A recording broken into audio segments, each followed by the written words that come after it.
Good day and welcome back to another DB Legends video. In this video we're going to be taking a look at the Yellow Legends Limited Bardock and how good he is after his Zenkai.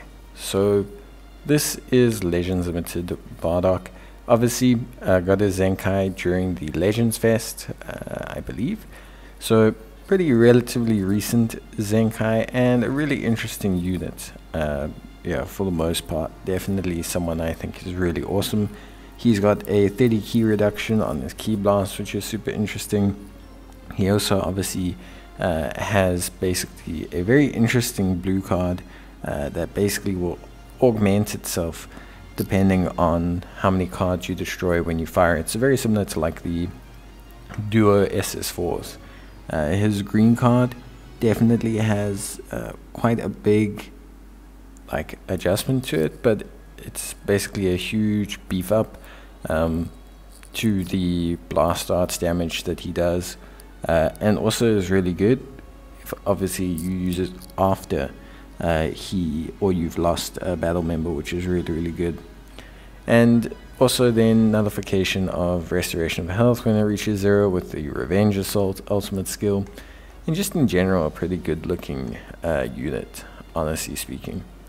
So in terms of his passives, obviously his main two passives haven't really changed too much. He's a Saiyan and Team Bardock boost, which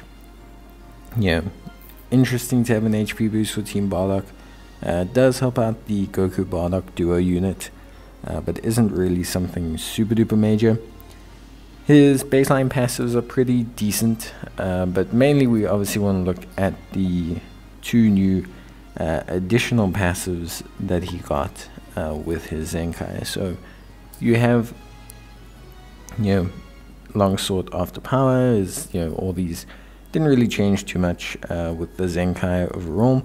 And it's more the two new main abilities that really kind of give him his big strength boost. Now Bardock wasn't in a terrible place beforehand, so the Zenkai, don't want to say it was unexpected, but he still had his moments. Now he just really has his moments.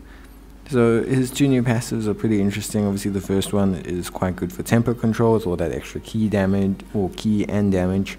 And then the other one is just for really good base augment of all of his damage as well. So in general, Bardock looks pretty good. Equipment wise, obviously quite good plat equips for Bardock. We've got his plat, so his unique plat, which is incredibly good. Obviously one of the few big plats that they gave, well not few, but one of the major big plats that they gave to him, health increase, base health increase, and then also gives him restoration of zone health, key, and a new card when you have 3 or fewer cards when the enemy switches, which again helps him a bit with that tempo control. Then you also get really big stat boosts from it, which is really nice, so 35%. We're also rocking the plat key boost, so base blast attack basically across the board, because we can do some pretty big blast damage with Bardock. And then we're also running the anime originals plat, which maybe it's not necessary, but it has special move damage, critical improvement, and also just pretty big base blast attack kind of boost as well. So yeah, honestly pretty good stuff. Bardock is really quite good. The plats and equips that he has are really quite good. The difficulty actually is finding a team for him. So the thing with Bardock is he doesn't have a lot of Zenkai boosts. Bardock himself is a Saiyan and his Son family, but that's kind of it. So you don't have a lot of straight direct yellow Zenkai Son family or anything, but he is ranged, and one of the best ranged teams in the game, at least right now, is the Universal Survival Saga team. So that's kind of why I'm running him on that one. because what it does is it just allows us to kind of double up on all of those range boosts. And yeah, he's good. Like he's good on a range team because a lot of his damage obviously comes from blast attacks. Like a lot of his perks and benefits all come from blast attacks, hitting blast attacks, hitting players with blast attacks. He gains damage while he's on the field in terms of blast attack and damage inflicted. His arts cost for blast becomes incredibly low. So the big thing with him is just kind of building up that tempo to really do a lot of blast damage. The issue he faces is he doesn't really have a counter for red.